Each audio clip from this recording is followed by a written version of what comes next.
Hey family, it's Tasha from MAMABEAR Prepping. Welcome to the channel. Welcome back to the channel. You already know what time it is, baby. Get your drink, pull up.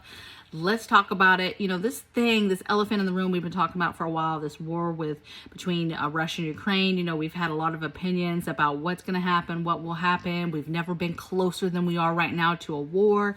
How prepared are you? We've talked several videos about fallout shelters and how to prepare and just what do we think will happen and how does this affect us? How does this affect us with, you know, importing and exporting and supply chain and just different things, right? And it can be scary and it can be overwhelming. And I try to think about war, you know, me and hubby were both in the military. And so war, it doesn't, I don't want to just be misleading and say it doesn't scare us. I mean, there's aspects of war that are actually horrific, right? Really, really bad stuff happens. And maybe that's just us blocking that out as a numbing tactic, right? Because we've served in the military, because we've been to war. And, but it's not something that we're losing sleep over at night. It's not something like, oh my gosh, we're going to get pulled into this war and then we're going to have people on the ground. That's not really the aspect that I personally think about or worry about happening. Do I want that to happen? Absolutely not. I do not want us to be involved at all with our troops. Absolutely not. However, there's things and aspects that will affect us. And when I say us, just the basic American family, right? If we get into a conflict and we get into a full, more than a proxy war that we're in right now. And that is, you know, your ability to get food, certain imports and exports, right? Stuff, you know, there's been a little bit of a flux of different things that come out of Ukraine that now no longer come out of Ukraine, right? And there's this battle of, you know, letting them even get stuff out of their country, that type of thing. So we've seen that a little bit with rice and grains and different various things, right? A lot of the motor parts type thing, right? We've seen a little bit of that. But so it is supplies and it's food, right? So, but anytime there's any kind of war, my concern is food, our ability of anything that we as a country get out house, right? That we get delivered, if you will, to us. That's the stuff that I worry about because that goes away. Medicines, specifically, we get the majority of our medicines and our ingredients that we make our medicines with, okay? We may make medicines here in the United States, but we get those ingredients to make said medicines from China, from India. And so my concern is that if we get into any kind of battle, foreign conflict with China specifically, what that does to our medical supplies, you know. And then India, where do they fall, right? Whose side do they fall on? Do they stay neutral? Like, it's real iffy and I just don't like it. And so medicine and medical supplies and meds, over-the-counter meds, supplements, I mean, you name it, anything in that realm, I worry about, right? And I worry about stockpiling that stuff so that I'm ready in that regard. I want to be ready for stockpiling food because of that. I want to be stockpiled for medicines because of that.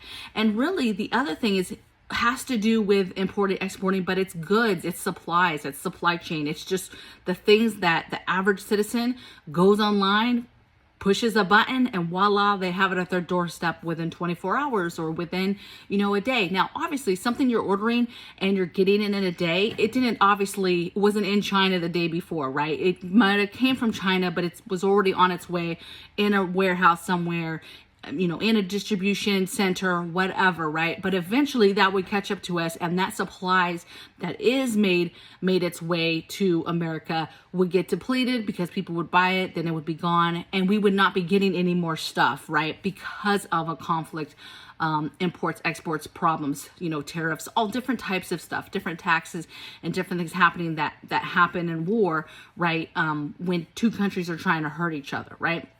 I worry about nukes. I worry about bombs dropping and the physicality of where something could go. Absolutely. My family prepares for CBR attacks, chemical, biological, radiological. We plan for that. And again, that's our military background. We prepare for that. We prepare for where's the safest place in our home for a fallout shelter. I'm just like you, baby. I ain't got no bunker in the backyard, right? Like, I don't have just some place that I can just go and hide. We unfortunately did not buy a house that has a basement, so I don't have a basement. So it becomes, where's the safest place? Do you make it? What do you have, right? I do worry about those things. But again, those other things, food and medicine, I worry about much more. Do I worry about supply chain in regards to the things that we want to get our hands on? Yes and no, right? But to me, food is more important. And that's why it's important for you to do self-sufficient and be able to grow food for yourself, raise meat yourself, grow your fruits and vegetables, be dependent on yourself just a little tiny bit. And that could be the difference of you surviving, okay, in a foreign conflict, heavy duty. There's only certain countries that really give us any kind of like, ugh, I'd hate to see that, right? All the rest, who cares? But there's a few, okay? There's a few that I'm not going to say make me nervous, but make me say, nah, I'm not trying to go to war with them. And I'm not trying to see what it looks like either. However, like everything else we do in our family and our life, is we continue to prepare and get ready for different things that could happen. And this is no different. And we've been preparing in this area for a very, very long time. But I think that it's easy to get complacent when you have war, especially a proxy war that doesn't really have us physically in it, so that you're not really hitting our heartstrings because American people aren't dying, right? Our sons and daughters aren't over there dying yet. And I say yet, so it's not as hardcore, right? Like, it's like, oh, the war in Ukraine, and oh, we feel for them and whatever. And people are mad about money and weapons and different things that are being shared and whatever. That's the whole political side. But there's no heartstrings yet because bodies aren't dropping. We are not dying yet. And so, but the day that happens, how does that affect us? How about the pew pew life? How about, what are you going to do when you can't buy ammo anymore because the government has shut everything down and taken over those, companies to make weapons and to make ammo for them, for the government, for a war, right? What do you know about that, right? And you can't even go and get stuff. So it's important to get ahead of this stuff and get the things you need for your own homestead, your own house, your own weapons, your own ammo, your CBR gear, your food, your water, your meds.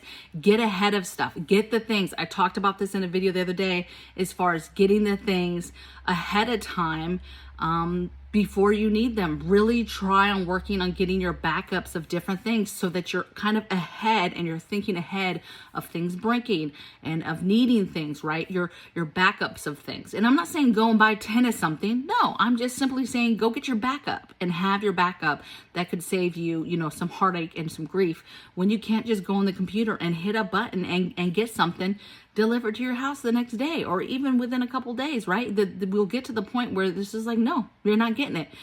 You're not getting it, right? And God forbid you even know what's going on and they don't just take your money and then you find out you're not getting it, right? So get ahead of stuff. Think about this stuff. Don't lose sleep over it, but keep preparing, okay? So I'll see you guys on the next video. Take care. Have a great weekend, and I'll see you next week. Bye.